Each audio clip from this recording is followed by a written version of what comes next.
Hey everyone, welcome to the Nerd On Update, the weekly show, and we talk about all the nerdy news that we're very excited about. That's only the first half of our show. The second half of the show is where we answer questions from you all, the people. This is a live show, and we'll get to how you can participate later on. Yeah. We don't introduce any of the co-hosts here. Or guests, as I like to call them every time I do this intro. Every time that Corey says it the right way. But I'm going to have Tom go first. Thank you, Caitlin. Wait, camera 4, go! Jeez, I just, blinded myself with that. Oh, there's no Josh in this one. Never mind. Everyone, you know who it is. It's Tom, the DC boy, right? Branding. Yeah. But we're not talking about DC today. Oh. Today, we're talking about, because it's all films. And, in all honesty, I'm glad that I don't have to talk about DC this week. Because, you start getting tired of eating ice cream sandwiches all the time. Sometimes you want a Sunday. You do. Yes, I do. Yes, it's not like it's taking inventory, Tom. Yes, I do. Yes, it does. It comes barreling in my window and disrupts me while I'm sleeping at 4 a.m. Fair. And today we're talking about Marvel. So the Falcon and Winter Soldier. There it is. Just finished its series season 1 run. We don't know if it's going to be a mini series, and that's kind of the tough thing because early reports showed that WandaVision will be submitted to the Emmys as a mini series. So the thing is with mini series, you typically have to know the play count, the episode count before you submit it. And that's what counts it as a mini series. So that was one thing with the Watchmen show, which ended up winning it all. Because a lot of people are like, oh, season two. And then it's no, it's a mini series. It's one and done, baby. And to me, it kind of feels like this evolution of 2 to 3 hour long films becoming 7 hour long engagements. Mm-hmm. And with Falcon and Winter Soldier ending, complete right afterwards, there was an announcement that Malcolm Spellman, one of the writers for Falcon and Winter Soldier, will be writing the new Captain America 4 film. No spoilers here. I will not spoil the show because I think that's very unfair. It's only been the weekend. Mm-hmm. If we did an episode on it, obviously all spoilers. But at the very end, much like in the normal Marvel fashion, they said, typically they'll be like, oh, Spider-Man will return in Avengers Infinity War, right? But the end of the show said Captain America and the Winter Soldier. So I think it's pretty cool. I think there is an interesting evolution of what they're going to do with these characters for longer developmental arcs. I think I talked to Corey a little bit about it, where I was saying it'd be cool if the longer arcs for the characters become these series on Disney Plus. And then they kind of reserve that the films are the big event-like films. They don't have to be Avengers-only films. They could be like the Civil War film. They could be like typically you would think Secret Invasion would have been a film, but whatever. But yeah, so that was there with big applause. As a DC fan, we're like Squidward in our house looking through the blinds as you see Patrick and SpongeBob being Marvel fans, just enjoying their lives. We're just like, must be nice. Must be nice. To get everything you want. Must be nice. But that also being said, last week, Shang-Chi and the Legend of the Ten Rings trailer dropped for Simu Liu's birthday. And it's very interesting, I think. Marvel's kind of taking this I don't know if I 100% agree with it, but I understand where it's coming from. All their trailers have a kind of a hip hop R&B beat with their kind score, their teaser music. As somebody who works in the trailer industry, it's kind of, for lack of a better way of saying it, it's kind of the way right now. Mm-hmm. You saw that with Godzilla vs. King Kong. Yeah. You see that with Space Jam now. I'm seeing a lot of editing to the beat, kind of thing going on. A lot more than it used to be. I think that one the arms. One tweet of how to make a movie trailer using an 80s retro thing, but with a dark, gritty undertone. And it's like, ask an existential question, answer it with the villain of some kind of nihilistic thing. And it's like, show all your CG shots. Like, I think that really made everyone like, okay, we can't do that anymore. But no, Shang-Chi and the Legend of the Ten Rings. It looks pretty interesting. I think for me, it's going to be a kind of like a similar win, like a Black Panther or a Crazy Rich Asians, where the itch for diversity is going to be kind of scratched at that point. But I think it's going to like kind of pop a lot of questions for retconning, just because we've already seen a Mandarin and the quote unquote 10 rings. So how they decide to explore that will be interesting. And that being said, I'll round out this movie news and all that stuff with AT&T Investor Day showing that all markets for streamers are slowing down. And that's because we're finally reaching streamer saturation. So everyone is reaching their less than projected amounts of growth within Q1. So things like getting 4 million or 3 million new subscribers in 3 months is now seen as a bad thing, because now people are going to have to start choosing which streamers they do not want. So Netflix still remains king, Disney right below that, then Amazon, then I think HBO, and then I think after that is Apple. So I know I've referred to it before, but that meme of Obi-Wan yelling at the streaming you're the chosen one. You were supposed to destroy TV, not join them. Yeah, it's wild. So yeah, that's all the news I got. Who's next? There is only one Josh. Sorry, Josh.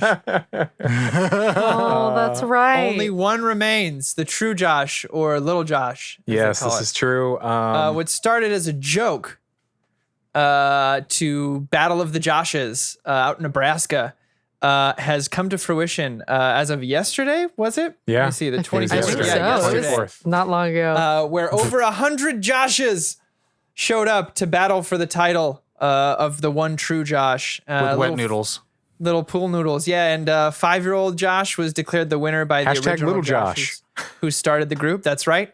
Kind of cool because the guy who created this used it to not only raise money for charity, but do a feed in Nebraska as well for those who needed food and all that kind of stuff. So it turned out to be a really positive, loving event that helped a lot of people in the process of also a lot of people just having a lot of fun.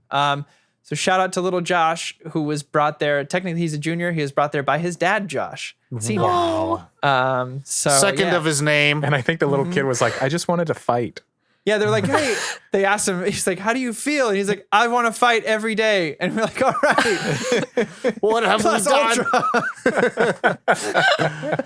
I want to fight every day. So yeah, that's my news. That's all I really got. I just thought that was I needed that yesterday. It's a little Krasinski, some good news. Yeah, I remember it somebody was just a nice little thing. Somebody hashtagged the meme or whatever it kind of was. It was the online joke where it was just the it was screenshot. A Facebook group message. Yeah, and somebody sent it to me. I was like, "So you gonna be there?" I think I did that. I think it was me. I'll go next. Do it. Yes. Go ahead, for just news. Josh. So in 2019, a game was released called Days Gone, and I think Old Republic. the Heights of the Old Republic. It's and I really enjoyed it. It's one of those games that I played a lot of. And recently, it was reported that Sony PlayStation rejected a pitch for a sequel, stating that critical reception was more lukewarm and that it wouldn't be a viable option. Afterwards, the Bend studio, which is the studio that was behind this game, was split up into two different teams, one to kind of keep running Bend studio and one to go work with PlayStation's one of their bigger studios, Naughty Dog. This, basically a lot of stuff has been coming to light recently of how Sony runs their babies. They're little babies. John, your babies. Bend Studio, the team there said, some of them stated that it left a sour taste in their mouth because they were no longer able to work on their own original ideas or material. They had to go work on an Uncharted project. And so many of them asked to be removed from that project because they wanted to, basically, all in all, what's happening is that coming to light how Sony treats their little studios and how they don't actually, those little studios may not have that much freedom, period, to create their original ideas, like Days Gone, Ben's studio working on that. All that being said, there was like a big hubbub about that.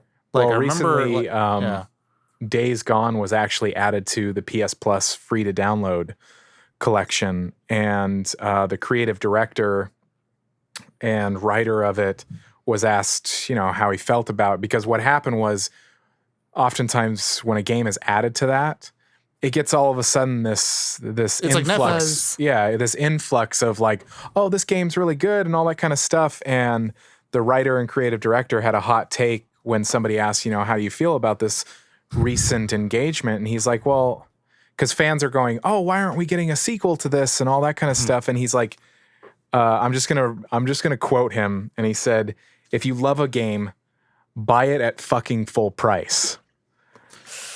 That's how you get game sequels." And it's twofold. It's very twofold for everyone listening, because I think it did split the internet in half. because for me, I've been a big proponent of like, you want to know why Tron Legacy never got a sequel? You want to know why certain shows never come back? Because no one watched it. Yeah. No one paid the money. And so, then, it's like, well, the reason Family Guy and Arrested Development came back was DVD sales. That's the whole reason they came back, is that after the shows were canceled, the DVD sales skyrocketed. But the tough thing is, like, sometimes it's tough. Like, if you make a movie that comes out like in, I don't know, maybe April when taxes are due and people got to pay premium for their taxes, they're not going to watch a lot of movies. But also, if you're doing it around Christmas time, who's going to buy? They have to choose which game they're going to buy. So, like, buying a $60, $70 game with bundles is tough. But it does it's understandable where he's coming from, because it's like Netflix shows where it's like and also with HBO Max, like Warrior season 3 was never going to be a thing, and then because it was on HBO Max, now they got a season 3. So it's like, it's tough. Yeah, sometimes it just happens though. I mean, look at Mindhunter. That was just Fincher being like, I got other things to do. Although he is talking. Yep, Netflix and him have met for season 3 of Mindhunter. So very excited about that. So yeah, I mean, he was just saying it's very prevalent that he hears all the time of people, oh, I got that on sale, or oh, that was on PS Plus, and but this news isn't done. A petition has been started on change.org asking for Sony to approve Days Gone 2. And as of today, it was nearing 80,000 people had signed this. This is Restore the Days Gone-averse. Restore the Days Gone-averse. And with that, I just want to say, like, to Josh's point, like, for me, with the Restore X, when the hashtag release, like, these movements, stuff like that, they're not meant to bully. They're just meant to show of a number of like how many like people there are are people interested. Like, it's not like this ambiguous number of like people like it.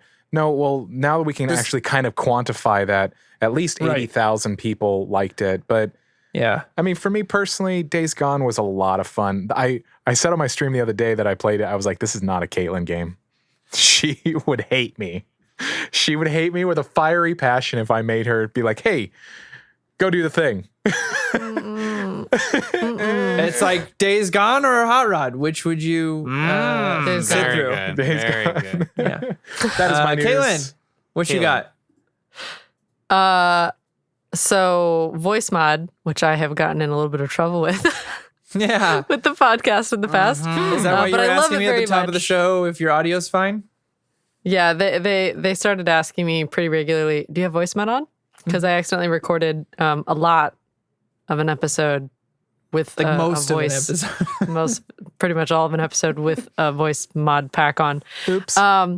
But I love that program. It's amazing because it can do so many different things and add so many layers to just the immersiveness of playing a game or chatting on stream or anything like that.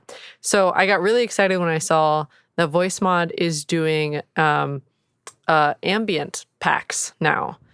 So they're releasing 45 ambient sounds that's going to be like offices and basketball and in the forest and at the beach. And their thought process for this is for people who are doing like IRL streams or Dungeons and Dragons streams. They want you to have those ambient, more immersive things available so that it can feel more all-encompassing, which I think is really cool.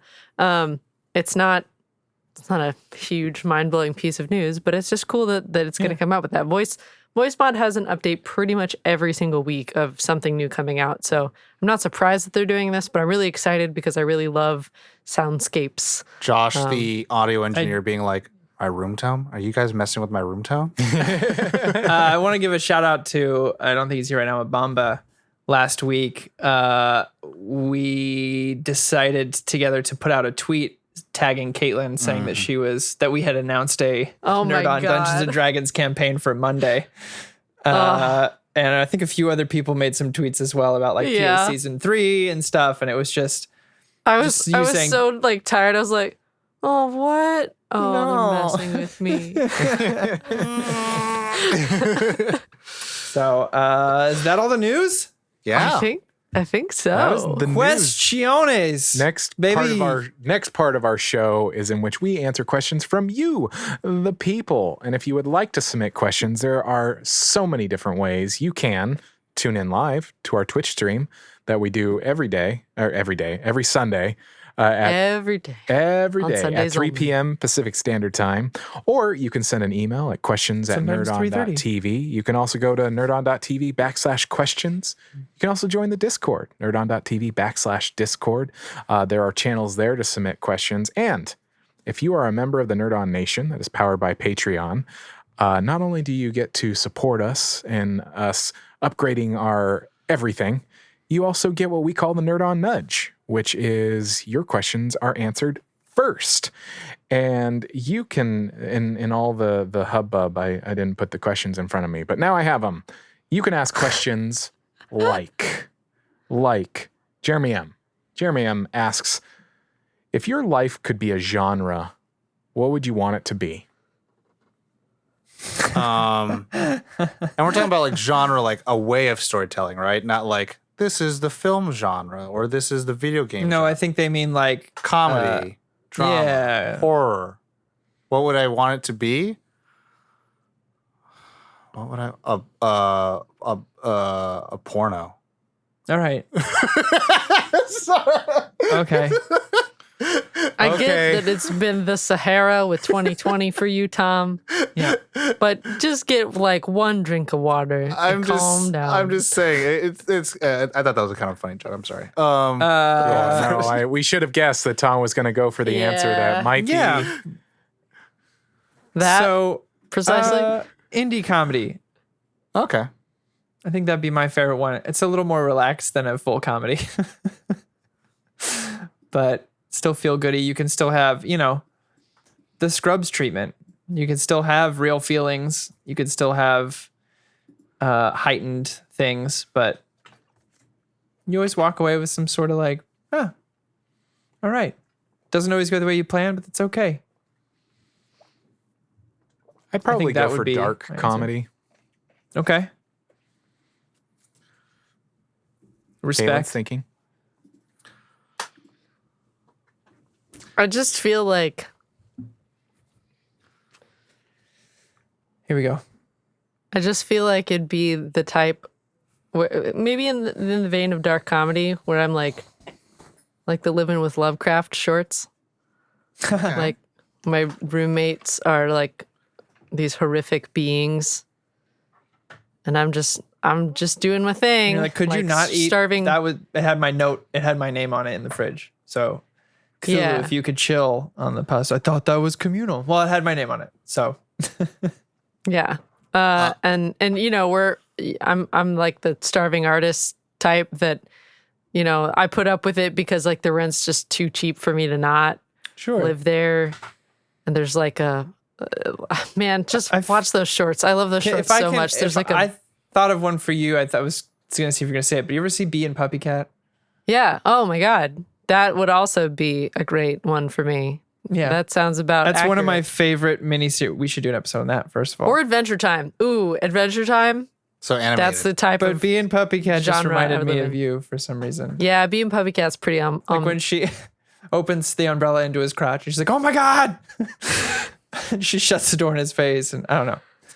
Very Caitlin humor. I'm not gonna say I wouldn't shut the door. I'll say that. I'll just Yeah. panic and stand there tensely, being like, "Oh my god, I'm so sorry." She puts the Oh my ice God. under the door for him. Here's ice. If I'm going to have a real answer, I'll probably do romantic. Independent porno. Oh, sorry. What? No, I make those by myself. Thank you. Oh, okay. Sorry. But probably romantic comedy. Yeah. Oh yeah, I can see it. I think definitely maybe. Oh, yeah, that's a good one. Yeah. So next question. Yes, please. Next question comes from B-Rad, the Brad Shout out. man. What's a historical era or aesthetic you haven't seen represented very much in games that you would absolutely want to play more of? Yeah, I have this answer already, but go ahead, Caitlin. The Rococo period. What's that? Please explain. Just- I require It's those of elaboration. us who so elaborate. There's so much detail. It's so colorful. It's so like visually overwhelming. Which kind of details? What? I require elaboration. Let me just. That was a time period? It's an it's an architectural style, but a lot of the Oh, like Disneyland late- shit. oh my god, Like yeah, Mary Disneyland. Poppins Disneyland, like the fancy. Yes. Yeah. Rococo painting, which originated in early 18th century Paris, is characterized by soft colors and curvy lines and depicts scenes of love, nature, amorous encounters, lighthearted entertainment, and youth. But oh my god, it could get so excessive. Like, I think some kind of game that could juxtapose that would be phenomenal.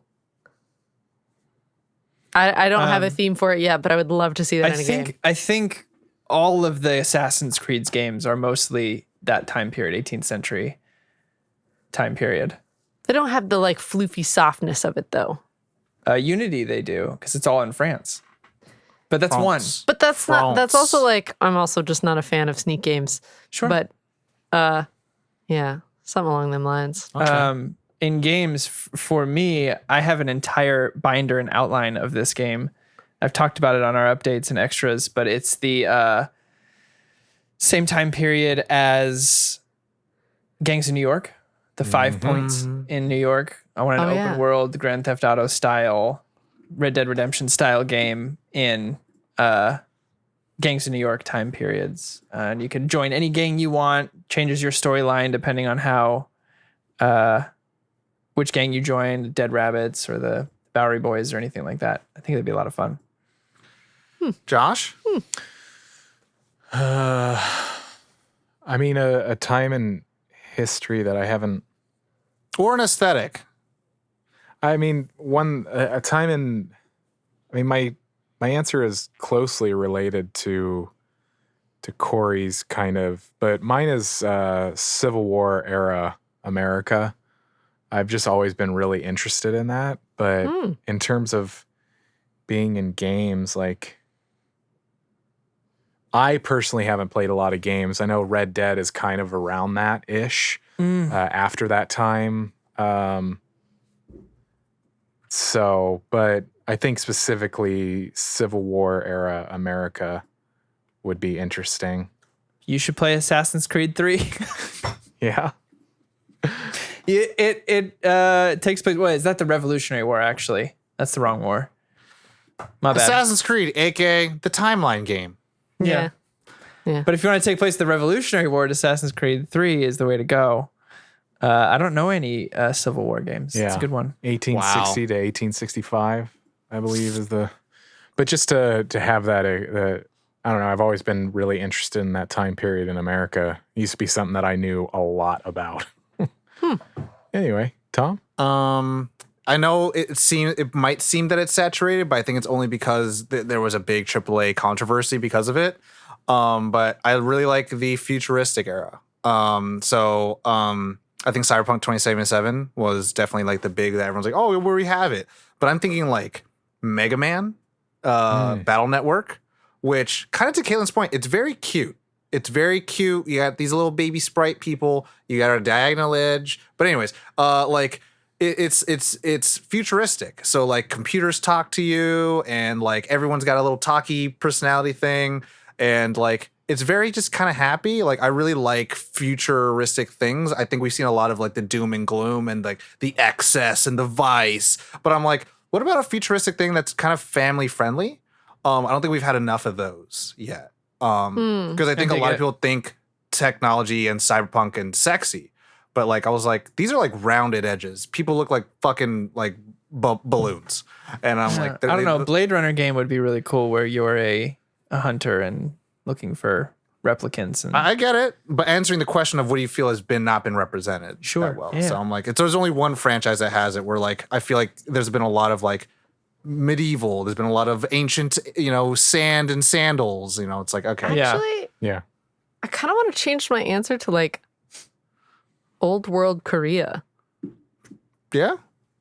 I feel like I've watched a lot of like historical dramas, K-dramas, and like that's really beautiful. I would love to see a game with that. dope. Just saying. Nice. Wordness to the turdness. Next question comes from Noe. If you were offered the chance to go back in time to change one thing about your life and then continue living in this new time branch from that moment on, would you do it? Assume your knowledge of the old future would be erased. No. Ugh. Yeah. So No, sir. There's one thing. I would definitely change it and wipe it from my mind forever. I'd buy Bitcoin. yeah. Nah. That's it. Okay, Because Caitlin.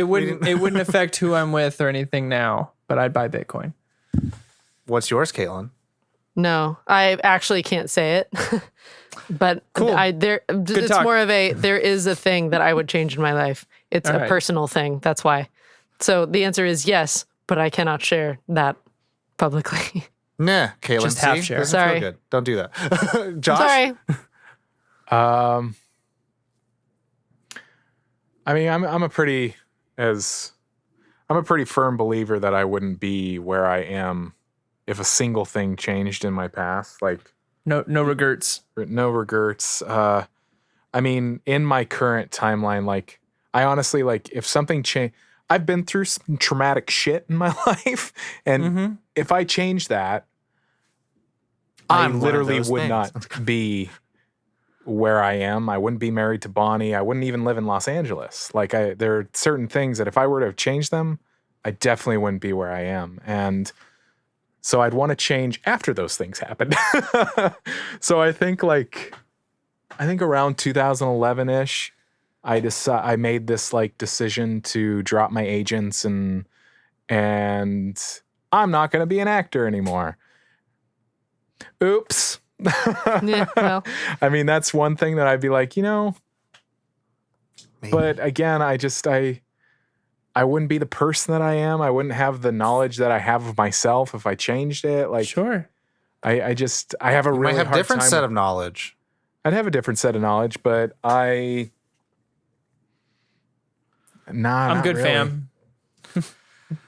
I would have been like, okay, one event, I will change it and I'll be specific. I would go back 2 hours from now and be like, Josh, how do we do this in case your computer doesn't work? That's it. That's the only That's answer. the answer. That is the answer. That's the answer. true. Yeah. That's how you literally, okay, I understand the timeline that I'm living in right now. How would I affect it? Okay, losing everything I just lived through? Like if That's it. you logged on and were like, so Josh, this is just a hypothetical question. Theoretically. If for some reason your internet went out, how would we do the update live? Like For some reason, Yeah. if you're just downloading all I'm the just porn curious. on the internet and your Yeah. your Wi-Fi is just garbage, Yeah, how yeah. can we do this? How can we alleviate some of your stress and pain and worry? yeah. That's what I would do. Good answer, Tom. You win. Other than that, if You I changed win. something, I probably would never met any of you guys. Now we go on to questions from the chat. Yes, sir. Okay. Yes, sir. question time. Okay, so we'll go from some questions from last week. First question is from Zell Namor. What's Shut the up. biggest, most surprising Easter egg you've ever run into? That's a good question. The It is a one very that my good question. parents hid. Excuse me, what was that? I One think they're that talking one of our about video. parents hid. They might. I Are they know. talking about like I'm video aware. game Easter eggs? Yeah, probably. Well, it's surprising Easter. Or I think they could be movie or- everything. movie, book, all that stuff. I think all of Kaylin's it is the works. one her parents hid. Yeah. Good job. Going for the joke. Got it. I think mine was Gotta the risk it one for the that- biscuit. Grand Theft Auto 4. There's a like a full heart inside of the Statue of Liberty if you fly in there, Oh God. and some graffiti on the wall. I don't remember what it says, but I remember being like, "What is happening?" And it's never addressed. It's just an Easter egg. Oh, my cat just pushed my door open. There he is. Oh, there it goes. That's an Easter egg. Josh, do you have one, or do you want me to go? This one's hard. I think the only one that I can remember, because I'm sure there are a lot, maybe E.T. being in one of the Star Wars movies. Oh yeah, he's in the second one. Yeah. In But I the mean, Galactic there's so Senate. many. I just can't even remember Second them. one? I think it's the second one. One of the Remember prequels. seeing Totoro in Toy Story. Yours was the one your parents. Yes. Hid. No one cares about your second one. Anyways, that's Corey. That's Corey. Sorry for speaking ever. For me, I think it's actually going to tickle Corey really well. I think my absolute favorite or biggest Easter egg, Scarab Gun. Oh, In Halo. Halo 2. You have to really Yeah. work hard to get this fucking Banshee through these tunnels that you're not supposed to go through. And once you get it to this map, you can fly on top of a building. And then there's this holy gun that just looks like a regular energy buster gun. And you grab it and it shoots like a giant Kamehameha Destroy the blast. planet. Yeah. It's so powerful. You could take out a thing that you're not supposed to fight. I'm like, this is baller. I love this.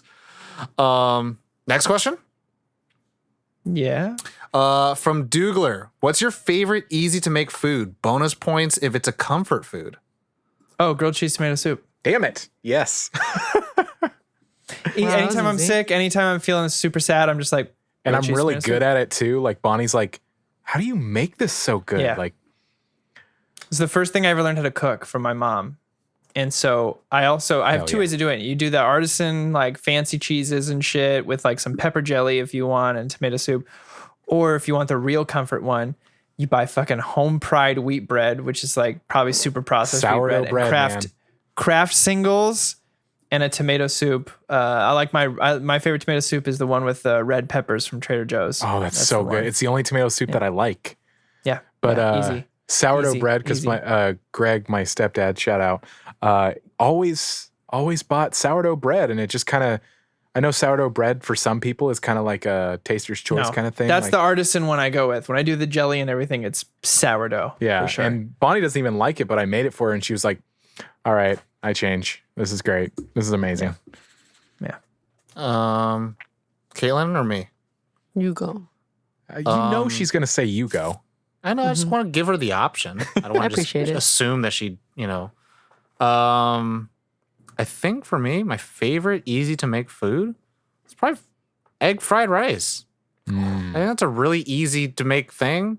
And I know if some people are like, it might seem like daunting and all that stuff, but like try, fail, then try again. And then you'll Fail get better. You'll get it. And once like that was like the first thing I learned how to cook for myself, I think. Was that or instant cup of noodle, but like something that actually required you to change the chemistry of food with each other. And knowing which recipes, how to make it. So, and like, I don't do everything like how YouTube does it. Like the Chinese way is to use like day old fried rice. If you're good, if you are confident, you could do it with fresh fried rice. You could do it fresh rice. You just have to make sure you don't use that much water when you cook it, so that it's dry. But you just got to make sure it's cooled down so that the starch isn't so sticky. But yeah, so fried rice is to me really easy, and you can make it very bland, very easy, like just regular salt and pepper, or you could do a bunch of stuff to it. So it's like, to me, it's kind of what Corey's answer was with pizza or burgers, where you can make it anything you want. So Kaylin? I mean, the easiest comfort thing that I eat is just making a couple over medium eggs and some toast with honey and over butter. medium. There you go. Little Yeah, sort over of medium egg. specifically. I like the whites cooked. I like the yolks very runny.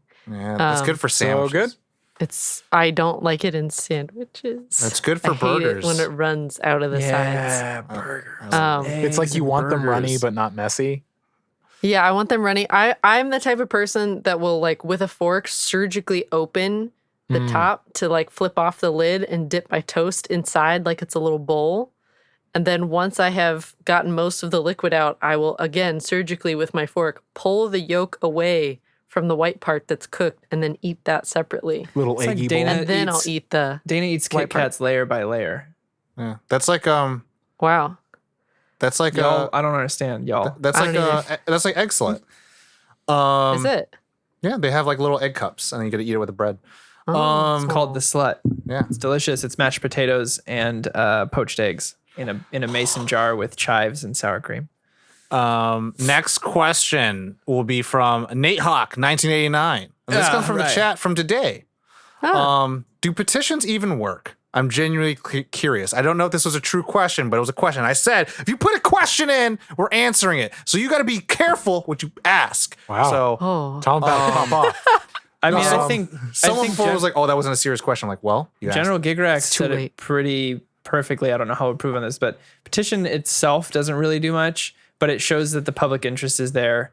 That it may not have been apparent to whoever it was before. So hashtag release the Snyder Cut, sign a petition. They're like, oh, this has 2 million retweets. Yeah, it has legs. Oh shit. Oh, okay, interesting. Yeah, because I mean, the grand think scheme there of is things, a- like when you look at it in general, like Yeah. you might think like, oh, 80,000, that's a lot of people, but it's not really. And like a gaming industry, like from a market standpoint, it's like that's actually kind of small beans, but Yeah. it shows something. Like Yeah. It's like view or like counts. It's just showing that people are showing up for it. Yep. Yeah, to me, honestly, it also asks. It's like, as a podcast, we've had to look at different ways of how to grow, and a lot of people will say like, understand who your audience is, and so they say to make surveys, to ask like, what's your favorite kind of episode, who's your favorite host, X, Y, and Z, all these things which work, so you can tinker it to their taste. For a change.org or like a hashtag trending, that's like several $1 million worth of poll results and surveys that people are freely giving out data. Like that's why Facebook and all these companies are getting sued, because they're taking all this information, what people like, without costing them something. Yeah. So for us willingly signing that we want a thing, that's millions of dollars. So Yeah. to me, I think there is something that we're not as a society understanding the true value of it yet. So, but as of this moment, yes, I'd say no. it speaking doesn't, of but it which, shows. nerdon.tv/research is a survey that we use to see Make what people the show think. better. Yeah. Yeah. So next question comes from Dusk Ninja Kenji, who's been lovely so far and donated a bunch of bits so far. Oh, thank you. But have you guys been watching Invincible? It just came out recently in Australia, and I'm loving it so far. Stay tuned in the next couple weeks for our episode covering Invincible. Dun, da, da, da. Spoiler alert, we're covering it in a couple weeks. So you can hear it all there, but I'll just say this so far. Yeah. I haven't yet. That's I don't want to give anything away, but yeah, man. Yeah. Yeah.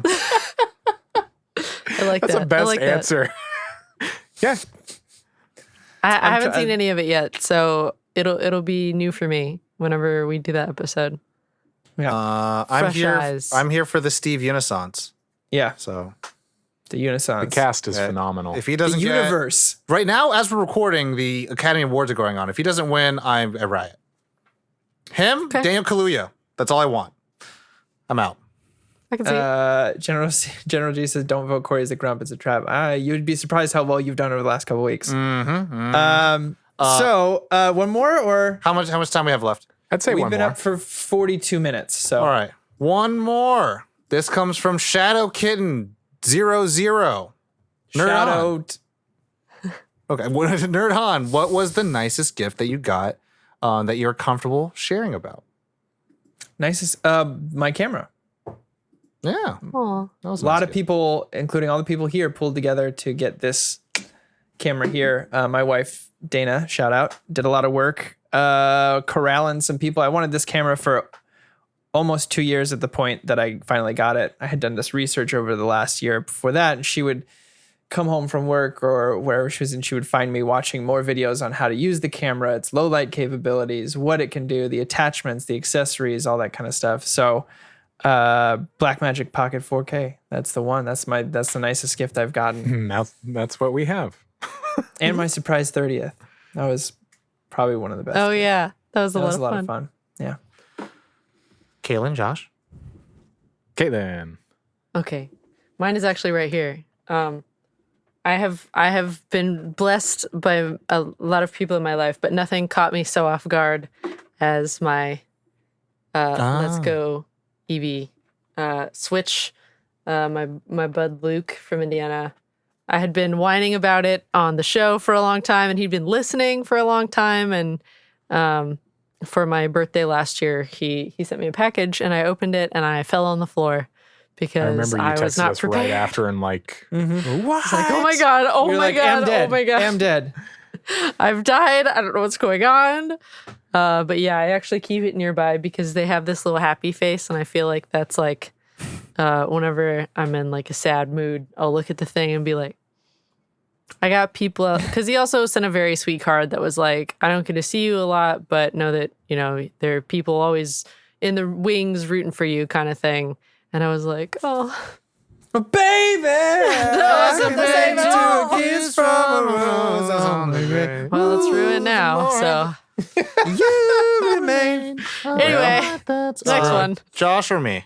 That's, I'll go. Okay, Yeah. Corey. Well, I was going to talk about the song, but Corey, Josh, you or me? I'll go. In recent history, one that immediately comes to mind was a couple of Christmases ago. Last Um, Christmas. My wife got me a record player, and for me, Oh, I had a strange childhood because I grew up with vinyl, even though I'm not of that generation. I just grew up with vinyl. hold that thought, Josh. I'm going to refresh you. Go ahead. All right, continue. So I grew up with vinyl. Greg, my stepdad, shout out again. Shout out, Greg. Anytime he went to a garage sale, he'd buy whatever vinyl records they had. And so that's what I grew up on, and that's what I listened to. And I Good hadn't guy, had Greg, man. yeah, he's amazing. So I hadn't had a vinyl player in a really long time, and Corey can probably attest to this. It's sometimes really hard to keep secrets from your spouse of like things that you've bought them. And I had no idea that she did this, no idea that she bought it. And I got that, a Billy Joel record, and a Fleetwood Mac record. And I plugged it in, connected it to our stereo system, and I started playing the Billy Joel record, and I just started crying. Because Never besmirch Billy Joel. never besmirched Billy Joel. And I was just listening, and it was just like, no, it's not perfect. It's not. But when you listen to it, just that, it was just, there's just something about it. It's just the smell, it's the sound, and you're like, this is amazing. And it brought back a lot of memories of just listening to music that I had never heard before, and how I have the music taste that I have today. It was just like, it was good. Tom? like that was one good. song, Corey. That one song? Yeah, the one you What? Which the one you song? sing earlier. There it is. Yeah, I compare you to a kiss I wonder if from that a was ever on rose on the vinyl. grave. Who remain. You know what? I guarantee you it is. The Batman. I Forever guarantee you. soundtrack? Guarantee you. Yo. That's on vinyl. Guarantee. Yo, once we get our office, Vinyl a has big made a ass comeback. office, I'm getting true. it. I'm getting it. For me, there's a lot, but the thing I think I want to share with today here will probably be from, I'm going to say it's from Dana, even though it's probably from Corey and Dana. I think it's because she's the one that gave it to me. It's a picture frame. And it has a lot of these Polaroid stills that I think Corey took on the day that we were shooting for Half a Glass at the bar. And it has a picture of, you know, everyone in there. So you have like the DP in there, you have the cast, the production team. And it was just kind of a nice memory kind of thing. And I think the reason why it's the nicest thing that I've been given, because it was something I was not expecting. It wasn't something like, oh, during a holiday or during a birthday and all that Right. stuff. And I've definitely had a lot of gifts given to me during birthdays and holidays, which I'm like, I can't believe you did this. But like, this was one of those that's like, oh, this is really nice, because I was more just happy the fact that we got to tell this story and capture it and do it, and everyone's willing to work with me and do it all. But getting something physical to hold on to is like, okay, nice. Because typically you have like a video file, you throw it on a hard drive, you never see it again. That was Dana's idea. I taped them in there, but it was her. But you took the pictures. I did. There you go. So it's both. Brought a Polaroid to set. Probably annoyed Tom a little bit at the time, but it worked out okay. Yeah. I'm very not like, okay, everyone stop taking pictures. We got to get this shot down. But Caitlin knows how helpful those pictures become in the future. Yeah. So, yeah. That 48-hour film fest, I was like, okay, pose over here, hold this, look this way. And those ended up being the shots that you used for the submission. Right? Yeah. Yeah. To make for the press kit, which is nice. But even pictures of me, I'm like, no one ever knows that I actually am like behind the camera. I'm like, there you go. It's not even like a glory shot. It's like, there's proof. I do it, guys. Go away. Nerd On specifically, like for us, when we used to meet every Sunday when we could, like we'd take shots and they'd be like these amazing like things that we'd use for promotion and stuff like that, and we can't do it. No, I used to bring my camera in every Sunday and take pictures of everybody. Yeah. We'll get there. We'll get there. Soon. Very soon, actually. Well, But that's it. that is this week's update. Everybody that sent in questions, thank you. Thank you so much. We love answering questions, so please submit them. Tune into the Twitch stream live to submit questions in the chat. We do save them, so if you submitted them into the chat today, we save them to answer later. Always save them. We have documents that we just keep stacking them up. So thank you for sending them in. If you're new to Nerd On, check out our website, nerdon.tv. It has all of the information on everything that we do. Follow and subscribe on all the things, Twitch, Apple Podcasts, YouTube, all that good stuff. Shares with your friends, your family, rate and review, all of that good stuff. But that is it. That has been this week's update. You know the drill. As always, Nerd On. Nerd on.